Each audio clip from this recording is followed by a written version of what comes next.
Halo parents, apa kabar? Welcome to my channel bersama saya Evi Sijabat. Seperti janji saya minggu lalu bahwa minggu ini saya akan membagikan informasi tentang 3 gaya belajar anak. Sebelum kita membahas lebih jauh lagi tentang gaya belajar anak, saya ingin bertanya kepada parents di sini. Apa sih gaya belajar itu? Kira-kira apa ya?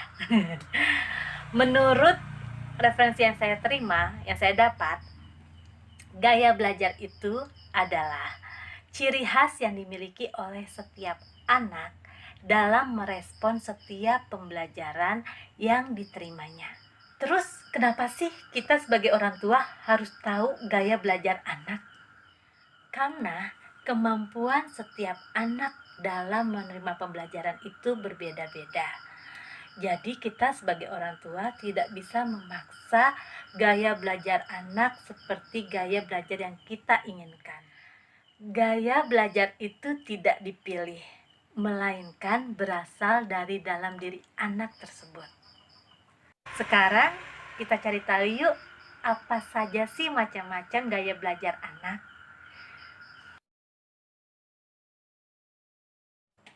Anak yang mempunyai gaya belajar visual biasanya mudah sekali menyerap informasi atau memahami dengan cara melihat.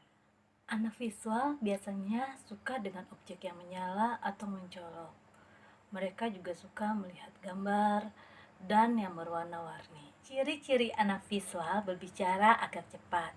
Mereka lebih senang membaca buku daripada dibacakan. Anak visual juga tahu apa yang harus dikatakan, tapi dia tidak bisa mengungkapkannya dengan kata-kata. Biasanya, anak visual juga tertarik dengan seni, seperti seni lukis, seni rupa, seni gambar, tapi dia kurang tertarik dengan seni musik. Anak visual juga mudah duduk dengan tenang di situasi yang sangat ribut. Mereka tidak mudah terganggu dengan situasi yang sangat ramai.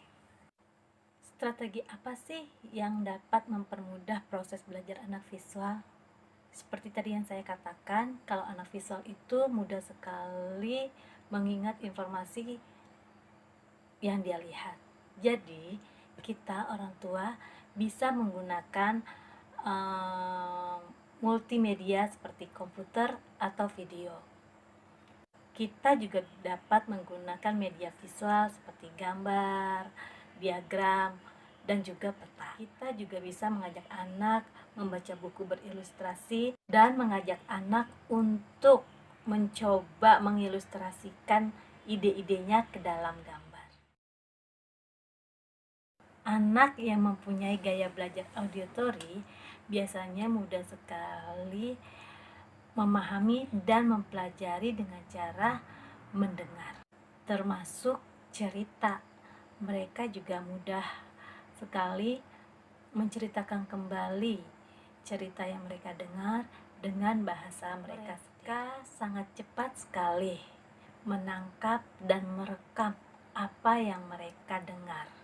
Ciri-ciri anak auditory adalah mereka tidak bisa belajar dengan suasana yang berisik. Mereka juga kurang baik dalam mengerjakan tugas menulis ataupun mengarang. Biasanya, anak auditory itu senang membaca buku dengan suara keras dan mereka juga pandai sekali bercerita. Anak auditory biasanya menyukai sekali seni musik. Mereka juga mengenal banyak sekali lagu. Strategi apa sih yang mempermudah anak auditory untuk belajar? Seperti tadi yang saya katakan, kalau anak auditory itu senang sekali membaca dengan suara yang keras.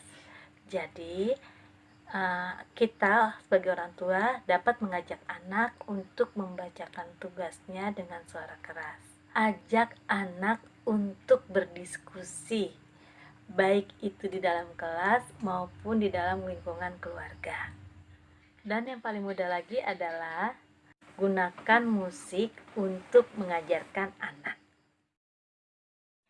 Anak yang mempunyai gaya belajar kinestetik biasanya anak yang mempunyai gaya belajar yang melibatkan fisik atau gerakan tubuh. Anak kinestetik cenderung tidak bisa diam. Mereka suka dengan pelajaran olahraga, nari, dan juga drama. Ciri-ciri anak kinestetis adalah mereka sangat sulit untuk berdiam diri, suka menyentuh segala sesuatu yang dijumpainya. Anak kinestetis biasanya cenderung terlihat tertinggal dengan teman-teman sebayanya. Ini dikarenakan tidak cocoknya gaya belajar anak dengan metode pembelajaran yang selama ini lazim digunakan di sekolah. Strategi apa aja sih yang mempermudah anak kinestetis untuk belajar? Seperti saya katakan tadi, bahwa anak kinestetis itu adalah anak yang tidak bisa diam. Jadi, jangan biarkan anak kinestetis itu belajar berjam-jam. Izinkan anak untuk mendengarkan musik sambil belajar dan ajak anak untuk belajar sambil mengeksplorasi lingkungan. Demikianlah sharing dari saya tentang gaya belajar anak. Tidak ada yang salah dalam gaya belajar anak. Masing-masing gaya belajar anak pasti ada kekurangan dan juga pasti ada keunggulannya. Tugas kita sebagai orang tua adalah mengarahkan anak agar menikmati proses belajar mereka. Apapun itu pilihan gaya belajar buah hati kita. Terima kasih parents sudah menonton channel saya. Sampai jumpa minggu depan dengan pembahasan yang lebih menarik lagi.